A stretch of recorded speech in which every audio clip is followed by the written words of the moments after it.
Hello, let's go ahead and do our unit 7. So click on the content, scroll down to unit 7, image processing, and look for that test at the bottom. You will right click on that and open link in new window. Then you will want to get that quiz started and resize it so that it fits nicely in your window. I like to just bring mine over as far as I can so that I still have a scroll bar and I can still read the whole question. Then once you've resized that, just head on back over to your original content and click on 7.01 Unit Introduction, Image Processing, and size that window down so that you can see both of your windows. And let's check out our first question. You always want to read your questions first so you know what you're looking for. In the Hue and Saturation tool, the saturation control controls the relative shade, the wet look filter, the strength of the color, or pixel differentiation filter. Let's go ahead and check that out. There's another question on the Hue and Saturation tool. It says the Hue control controls the actual color of an object, sets the highlight shadow breakpoint, sets the color tone breakpoint, or controls the overcast color on all divergence filters. Let's start reading and get to the answer. All right, image processing. In the early days of digital imaging, the results you got from a digital camera were far from dependable. The brightness and contrast were often off, and the colors were sometimes, well, just a bit on the odd side. In the late 1980s and early 1990s, a number of people and companies started working on software to correct these problems, and the darkroom part of the digital darkroom was born. 3 of the leaders were Adobe's Photoshop, Corel's Photo Paint, and Aldus's Photo Styler. Today, cameras have gotten much better, and there is a lot more software available. But the primary goal of image processing is still to correct problems that crop up in images from digital cameras. The 3 primary areas of concern are image size, image color, and image sharpness. We'll look at each by themselves and how they affect each other.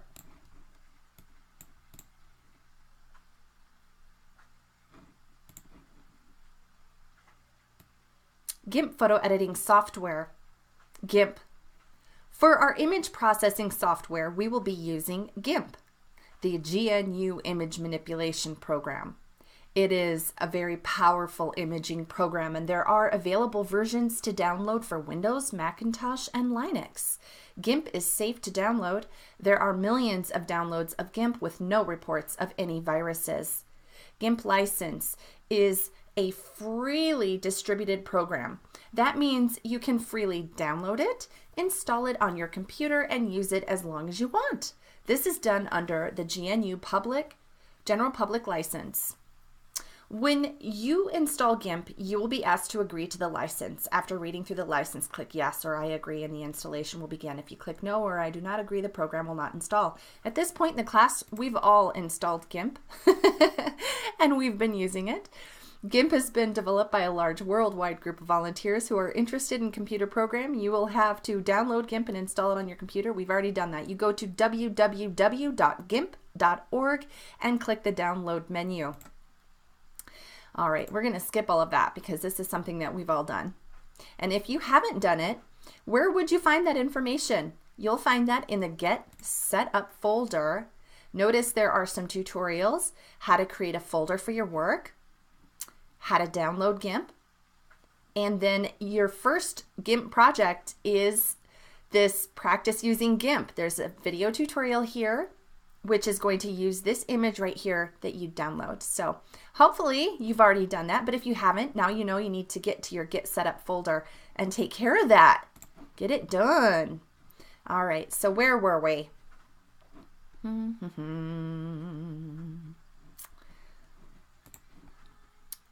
Working with color. Okay, here we go. The first digital cameras were black and white. The next generation could capture color images, but not reliably. Today, digital cameras are much more sophisticated, and we also have digital darkrooms. The digital darkroom is software with many tools built in to fix almost any color problem. The first tool will look at adjusting hue and saturation. Hue is the actual color of the object. Saturation is the amount of color. Ding, ding, ding, ding, ding. Did you find the answer to question 1? Saturation controls the strength of the color. Hue controls the actual color, because hue means color. All right, let's check out our next question. The color balance control allows you to increase or decrease the relative levels of the primary colors, increase or decrease the relative levels of the secondary colors, decrease the level of any given channel, set the balance between primary color and its secondary color. So be looking for that. And boy, there's going to be some other questions here. A secondary color is one that does not contain any of the primary color, conforms to ISO 9660 standards, conforms to Pantone and ISO 96660 standards, has less than 20% of the primary color in its blend. And which of the following is not a primary or secondary color match? Green, magenta, blue, yellow, red, cyan, and magenta red. Oh my goodness. What does the primary, secondary color match form in the color balance tool? Does it form a unit, a channel, a group, or a range? And the color balance tool is used primarily to adjust the color tone depth of the shadow areas, the color tone depth of the highlight areas, an image to eliminate a color cast, an image color tone, and the bias filter layer. All right, sweet. Well, let's go and see if we can find the answers to those questions. Here we are. The second tool helps manage color balance, which allows adjustments to balance the 3 basic colors and an image. The color balance allows you to, well, that wasn't an answer, so let's keep on trucking. Objectives. Explain what the hue and saturation tool is and what effect it may have on elements of an image. Explain what the color balance tool is and what effect it may have on elements of an image. Explain what the brightness and contrast tool is and the effect it may have on the elements of an image. Use the GIMP Digital Darkroom application to control your images. Hue and saturation. All right, here's what that tool looks like. Okay, and we've been using that. We used that in the black and white lesson. We decreased the saturation. I know it's already at 0, but we want to take it all the way to the left, and that will remove all of the color. If you move it all the way to the right, that will increase the intensity of the color or strengthen the color. The hue and saturation under the colors menu tool combines 2 functions into one tool. The hue part of the tool allows you to actually control the color of the object. It will allow you to change the color of an object. This is not used a lot in processing photographs. The saturation part of the tool controls how much of the color there is, or the strength of the color. If you take the saturation to 0, you will have a black and white image, which isn't true, because when you're looking right here at the image, you'll notice that when it's set to 0, that is set right in the middle. That's what your photograph is right now.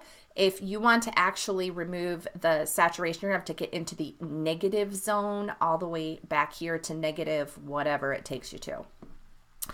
If your image has very weak colors, you can add a bit of saturation to strengthen them. The danger is that adding too much saturation can make your images look very unnatural, but if that's the look you're going for, that might be fun. The other part of the hue and saturation tool is the primary color selection. This is where you can select a target color. So right up here, these are target colors. So if you have an image with very strong blues, you could select just the blues by clicking there, and then you would just, everything that you did to these sliders here would only affect the blue hues in your photograph. Cool, huh? So it would leave like all the reds and the greens alone and only adjust the blue. That's a fun tool. You can play around with that. More often than not, though, colors are adjusted by using the color balance tool. Anyway, let's keep going. The color wheel and channels. Most color problems in your images will be because the balance between the colors is off. The color balance tool allows you to adjust the colors in each of the 3 basic color channels or bands.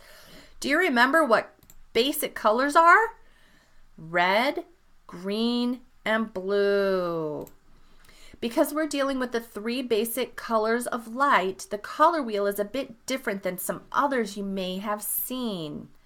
All right, so we're looking at red, green, and blue, okay? And those are the primary colors. And here are our secondary colors, yellow, cyan, and magenta. If you look at the wheel, you'll notice that each of the basic colors has an opposite or secondary color. The opposite color is one that is completely minus the primary color. Red's opposite is cyan. There is no red in cyan. Green's opposite is magenta. There is no green in magenta. Blue's opposite is yellow. There's no blue in yellow. What color is missing from the color yellow? Blue. The primary color and its opposite form a channel. We will use these channels when we need to balance the colors in an image. And I know that that was a question. Okay, the color balance allows you to increase or decrease the relatives of the primary colors. Increase, decrease the relatives of the secondary. Decrease the level of any given channel. Set the balance between primary color and its secondary color. A secondary color is one that does not contain any of the primary color. Nice. Which of the following is not a primary or secondary match? Let's look. Green and magenta. Nope, they're not a match. What's magenta's match? Let's move this over so we can see the color wheel while we're looking at the question. Yeah. Oh, green and magenta. That's a match. Okay. Blue and yellow. All right, that's a match. Red and cyan.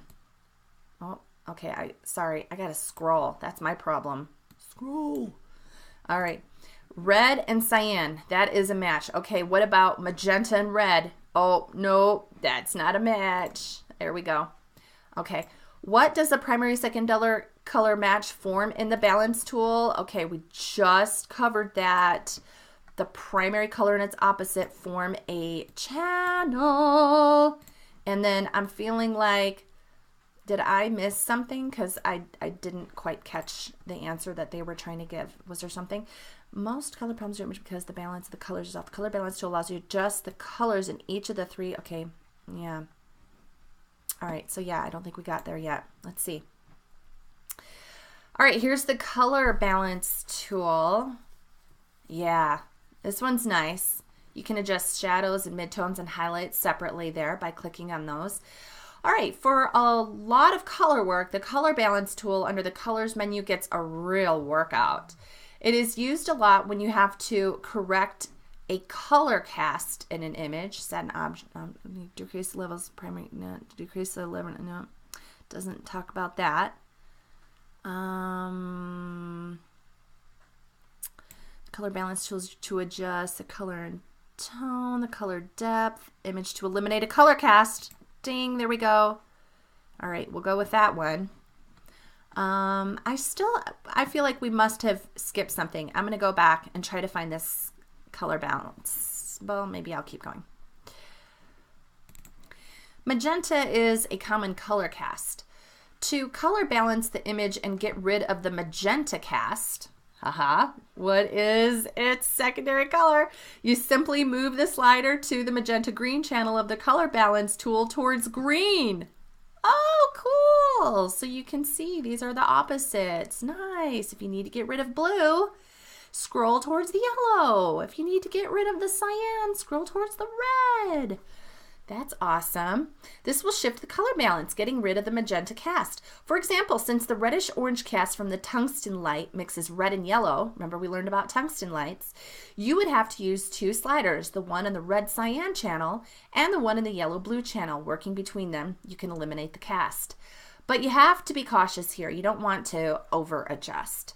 Don't try to make all of your adjustments at once. It's better to adjust a bit and then see what the image looks like. If you need to adjust more, do so. In other words, you want to adjust the image in stages, and also make sure you have your preview clicked so that you can see the changes that you're making in your image as you're making them.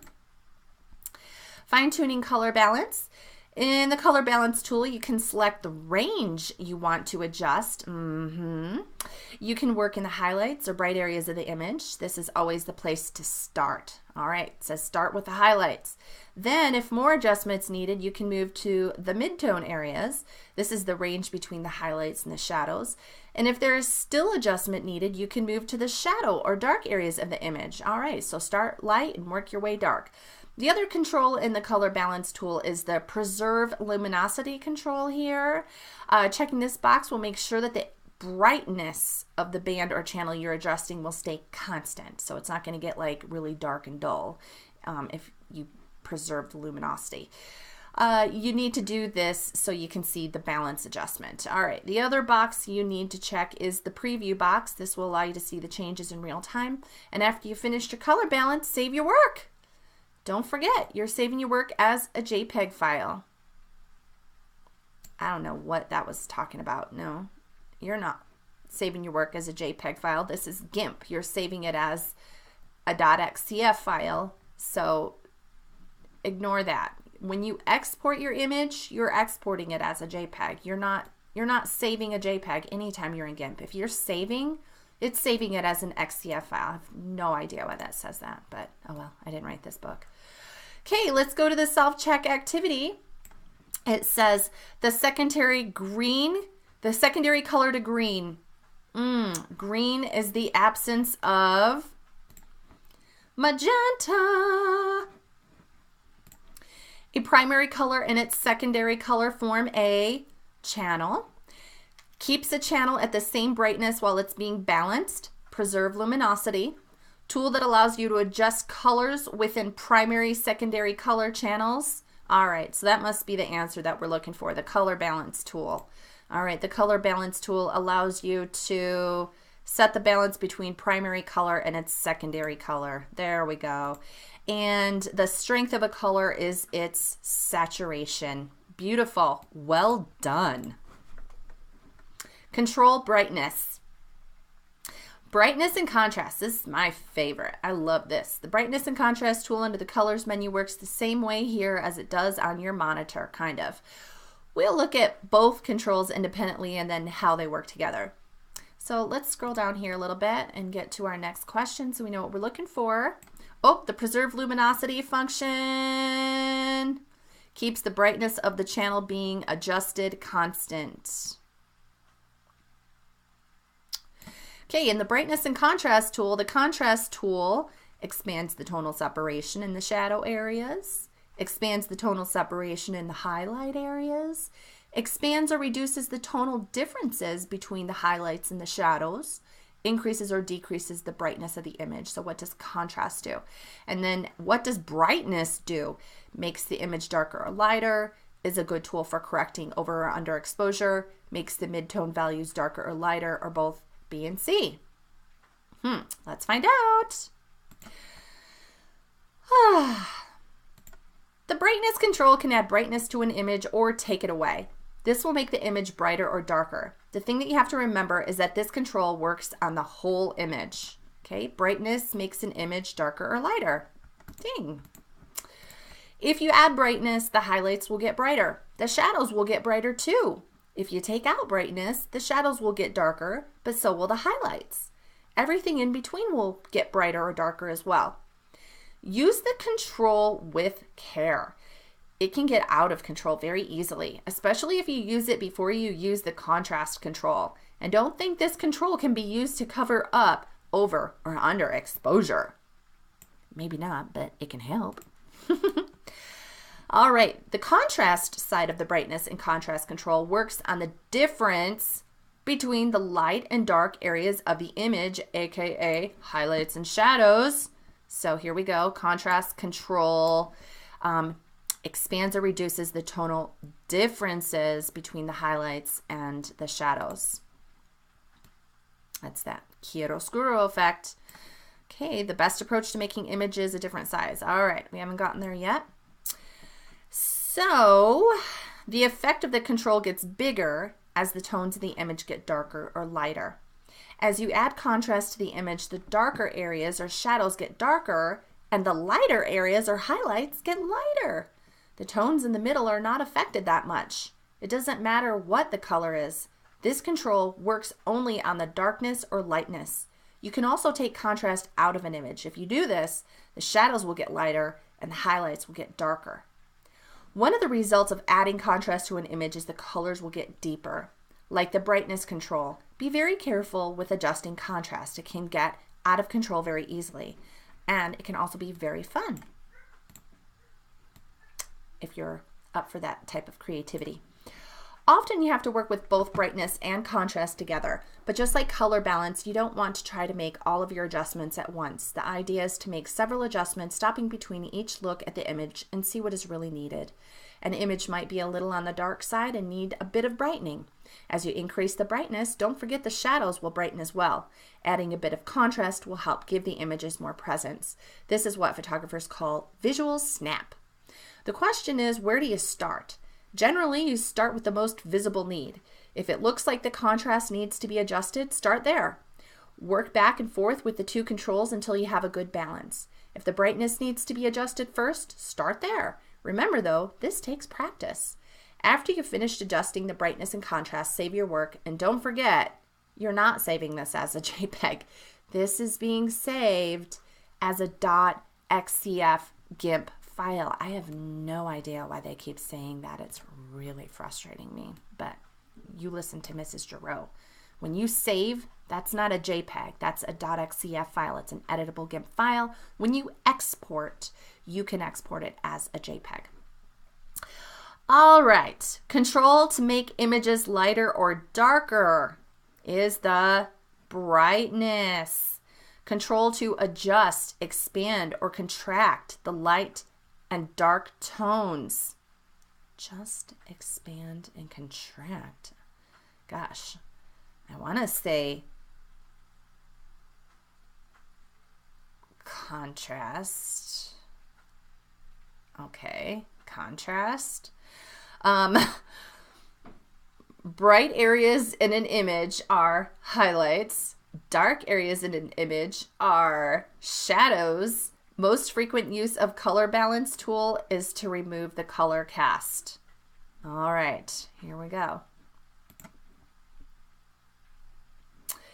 Learn resizing images. This is important. I've been asking you to do this all along. One of the advantages digital photography offers is the ability to resize images almost at will. Back in the days of film, if you needed to make a large print to put in a frame and then a few smaller prints to send off to family, you had to wait for the lab to print them. If you forgot somebody or they wanted a different size, it was back down to the lab. Today we can take one image and with photo processing software make it any smaller size we want. You really can't make them bigger. The quality really starts to go down when you do. Just like working with image colors though, there are some things you really need to know and some things you need to do when resizing images. Objectives. Explain what an aspect ratio is. Apply scaling to an image, preserving the aspect ratio. Apply sharpening to scaled images. One way to change the size of an image is to resize it. This simply takes an image of one size and tries to stuff it into a different size. This can work sometimes, but if you try to stuff too big an image into too small a different size, the image quality can really suffer. A better way to do this is to scale the image. In this process, the photo software actually creates a smaller version of the image. All of the quality of the original is kept, it's just smaller. Now when you scale an image, the smaller photograph you end up with is not perfect. It will need some work, but we'll get to that in a bit. Here is the big absolute rule when you're going to scale an image to another size. Scale it first. Nothing is more frustrating than to work on an image to get it looking right only to see it fall apart when it is resized. Let's see what the questions are. The best approach to making images a different size is scaling. The aspect ratio is the ratio of the, let's find out. Okay, the scale image tool allows you to scale an image either larger or smaller. You really don't want to make them larger as the quality suffers. As far as reducing the size, you can go from a slight reduction right down to creating an image of the size of a thumbnail. In the scale image tool, you'll notice most of the space is taken up by the entry boxes for the size you want the image to become. But here's the trick. You only have to enter one value. The other value will be entered automatically as long as you keep it locked. These little links here are important. If you unlink them, it's not going to automatically change the other value when you hit tab. So how does GIMP know how to figure these values? The aspect ratio. When your camera takes the photograph, it has a specific aspect ratio or ratio of the height to width. The aspect ratio is the ratio of the image width to height. They've always got to change it around. They just can't just say height to width like the text did, right? For almost all digital cameras, this ratio is 4:3. That is, for any unit of measure, the width will be 4 times and the height will be 3 times, or 3x, whatever x happens to be. So if it's inches, it's inches. If it's feet, it's feet. So it'd be 4 inches by 3 inches, or 4 feet by 3 feet. Or 4 pixels by 3 pixels. If the width is 800 pixels and the height is 600 pixels. That was not a sentence, but oh, if the width is 800 pixels, the height is 600 pixels. Got it. That maintains that 4:3 ratio because 8 divided by 4 is 2 and 6 divided by 3 is 2. It's because the height would be 4, right? Okay, proportions in math, right? If the width is 1600 pixels, the height is 1200 pixels. Proportions again. 16 divided by 4 is 4. 12 divided by 3 is 4. So it maintains the same proportion. You get the idea here. Notice that the width is always stated first. That's funny because it wasn't up here. Hardy har har. Sorry. So when you enter a value into the height or width box and then click on the other box, GIMP automatically figures things out. This automatic function is indicated by the chain icon to the right of the height and width boxes. You really want to leave this turned on. If you don't and start entering values in both boxes, you run the real risk of your image being smooshed one way or the other. You could always click cancel and start over if you mess up. In any case, and you can hit Control Z. After you've scaled the image, if you messed up, just hit Control Z. It'll bring it right back. In any case, you want to leave the feature that automatically figures out the aspect ratio turned on. There is an awful lot of places this scaling tool comes in handy.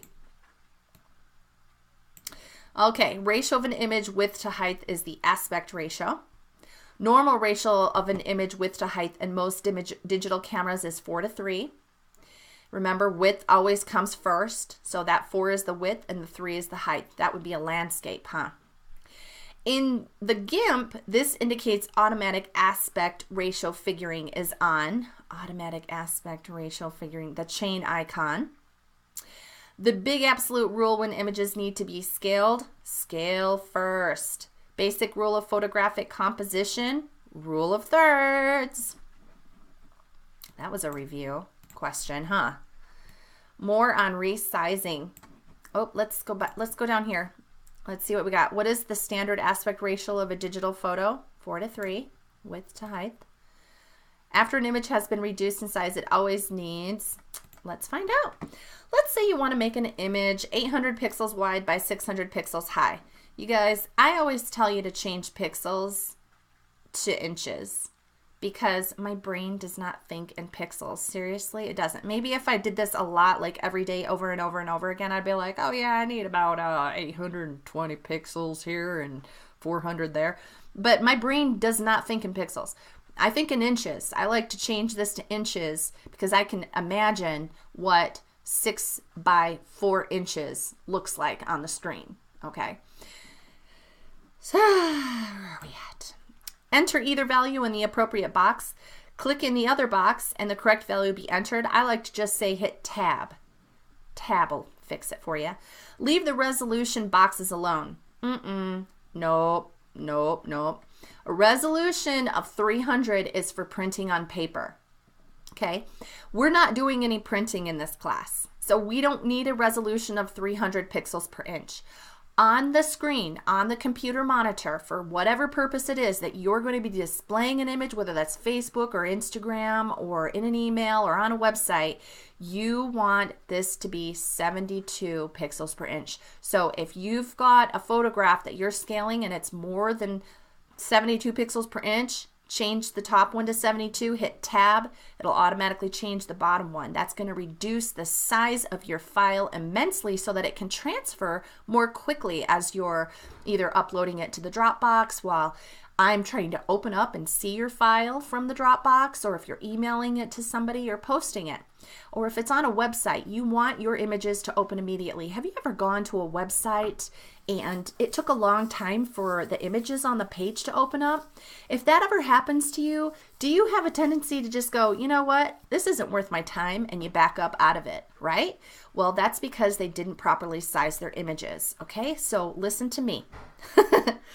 All right, so they're already set as they should be. Not true. They're set as if we were printing. We're not printing. Leave the quality box alone unless it says anything but cubic. And this is the best method for scaling images. It is the most accurate and smoothest, but it is also the slowest. If the box is not set to cubic, open the drop-down box and select cubic. After everything is set, click on scale. If all went according to plan, you should now have a smaller version of your image, okay? If it's too small, you can just hit Control-Z and start over and pick a different width and height, okay? Or if it's still too big, hit Control-Z and go back and do it again, okay? All right, so let's see here, viewing the resized image. Most of the time, the resized image will be really small on the monitor screen. This is simply because the original image was larger than the program window and was itself reduced in size to fit. To see the resized image, select the view from the drop-down menu, select the zoom, and then select 100%. You should be able to see the image in full size. And what I like to tell you guys to do, let me just, and this is what I do in my videos that I try to show you rather than that way. Okay, so remember, you've got your image in your window, right? And you're always like, oh, I want to be able to see the whole thing. So you go to view and you go to zoom and you go to fit image in window, and you're thinking, yep, oh yeah, that's the perfect size. But what's really happening here is when you've got it fit into your window, look down here at the bottom. What's the percentage that of the size that I'm actually seeing? I'm only seeing 11% of this image. So if I click on this little drop down, I can change it to 100. Whoa. Man, that does not fit on my computer screen, does it? It doesn't. It's huge. It's got way too much information. So this is where you're going to go to that image, scale image, and remember I said, oh, you don't need a resolution of 300, okay? We're not printing this. All right, so I'm going to hit 72 in the resolution and hit tab, and I'm going to change that. It's going to decrease my file size immensely. And I'm coming over to inches, okay, because this says right now that it's 53 inches by 36 inches, okay? That's huge, okay? 53 divided by 12, that's more than 4 feet wide, okay? 36 inches divided by 12, that's 3 feet high. I don't need it that high. I'm going to try for 10 inches wide and 6 inches high. And I don't know if that's going to look the way I want it to on the screen now that I've changed the resolution, but I'm just going to try it out. I'm going to click scale. Okay, it's set at 100%, and let's see, how big is it? Hey, that looks like it's about the right size. Of course, I've got this window squeezed down pretty small, but yes, that would be perfect. That would be just the perfect size. Okay, and I don't know if you noticed, but it also cut the file size in half. Watch, it's at 42 megabytes right now. If I hit Control-Z, what was it before? Oh, I could have sworn it said that it was like 90 something, but no worries. That is how you scale an image down and make it so that it's small enough, but has the size that you want it and the quality that you want it. Sharpening the resized image. As accurate as the scale image tool is when the image is scaled, it will lose a bit of sharpness, so you will have to sharpen it. We have a filter for that. The sharpening filter is available under Filters, Enhance, Sharpen.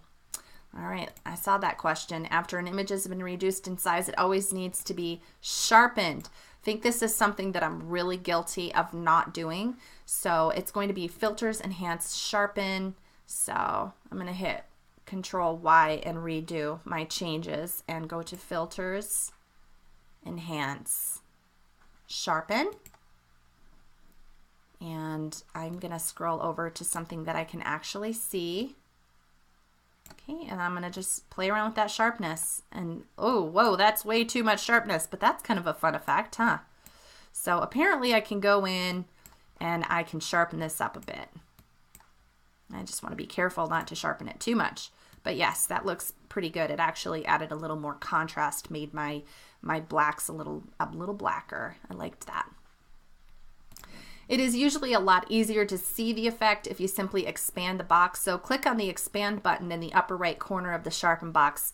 You can now move the image around in the preview box by using the scroll bars. Leave the preview box checked. To sharpen the image, simply move the slider to the right. Don't go crazy with this. An over-sharpened image looks worse than one that's not sharpened. A setting between 30 and 40 should be just enough.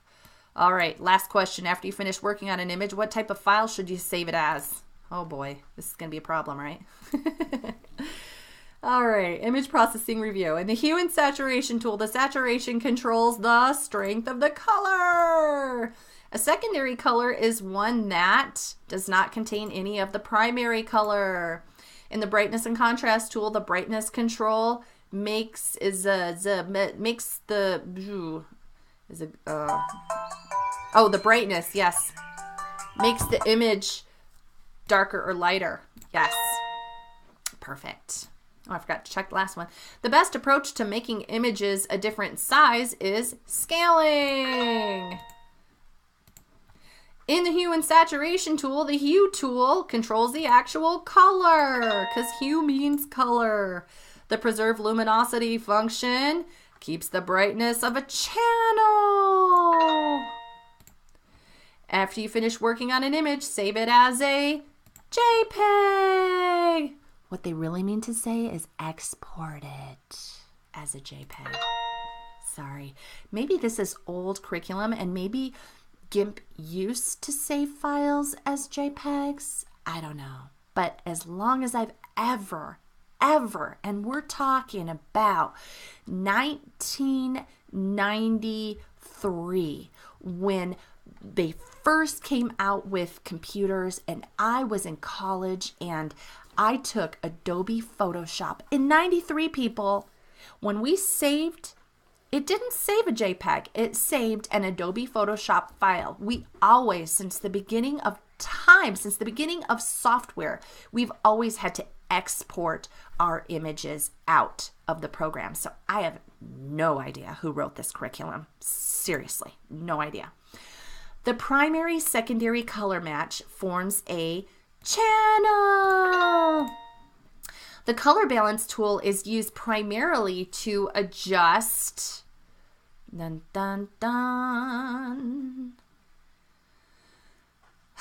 image to eliminate color cast. Woo! In the brightness and contrast tool, the contrast control expands or reduces the tonal differences between highlights and shadows. The aspect ratio is the ratio of the width to height. The standard aspect ratio is 4:3.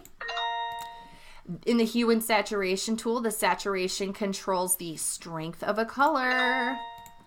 Which of the following is not a primary secondary color match? Green and magenta are matches. Blue and yellow are matches. Red and cyan are matches. It's magenta and red that don't match. And you can tell red and magenta, magenta's just red with some white in it, right?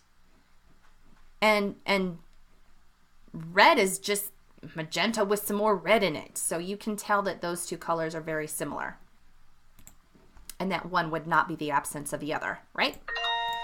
Okay, the color balance tool is used primarily to adjust an image to eliminate a color cast. We just did that one. Okay, they're getting repetitive on us.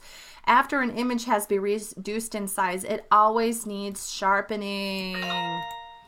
And the color balance control allows you to set the balance between a primary color and its secondary color.